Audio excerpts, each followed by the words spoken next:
Because I actually used, which one? I think I used this to model.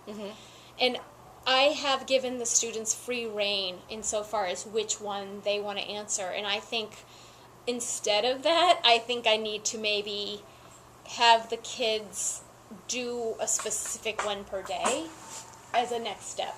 Because I don't know if all of them can handle delving into so many different possibilities. So what I think is so interesting about that is that the level of differentiation to begin with was huge, right? Because they kind of chose what they were going to research. It was all on them and their interests and what engaged them.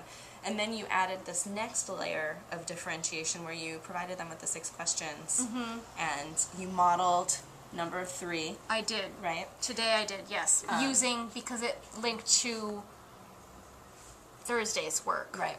So that's why I chose 3. And so I think that that's really interesting that now you're saying, well, that I think that offered, it sounds like you're saying it offered too much choice. For and some, you need to... some were fine with it, and some weren't. So, for example, I think the students that are just more independent and tend to have a more understanding of researching, for example, Cabral and Denasia were among the highest. Vlamari, I have to see their notes a little more, but I think a lot of them, Anderson, I think they're ready for this. Whereas I saw, Nathan and a few students, Kirby, a few students really just needed to have something assigned. But then Kirby did end up noticing that the book he had helped him with this question. So he discovered that on his own, and it was just getting him to sit down and do it. So, well, I think a couple of things. I think that it's great to identify the students that need the further scaffolding. So, exactly what you just said, keep it open, then you can identify and direct one-on-one with your individual conferencing the kids that need that more scaffolded approach. For Tia, I don't know if you noticed, she had a lot already started. She does have an IEP, and it's very hard for her to stay organized. And I felt like she felt a little overwhelmed with all the different things she had to do and to manage. This is going to be an art, sort of a writing and art project where they're going to have 6 pieces of text in a frame.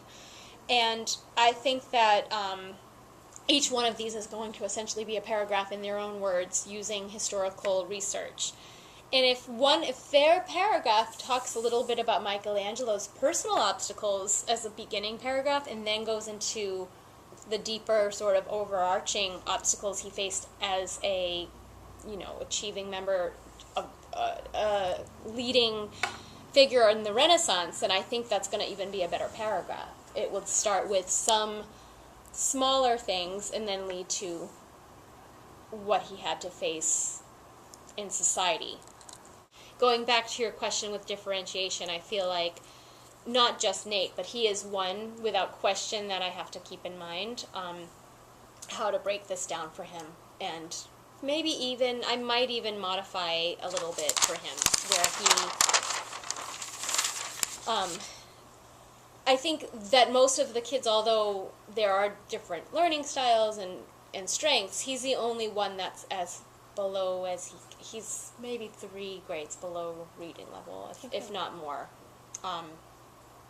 He's probably reading more like at a 5th or 6th grade reading level. And there should be plenty of information about the Mona Lisa at a 5th or 6th grade reading level.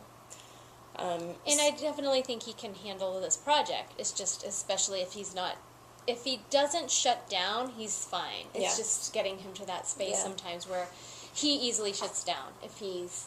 And he does a lot of parroting. Like if someone else says something, he'll say what they said, and he doesn't often even really know why he's saying it. Sometimes he just says what someone else says, and he gets fixated. In fact, I just talked to Mom about it because I'm really working on that with him. So, Deborah, I think that the beauty of this assignment is that it lends itself to differentiation on every level.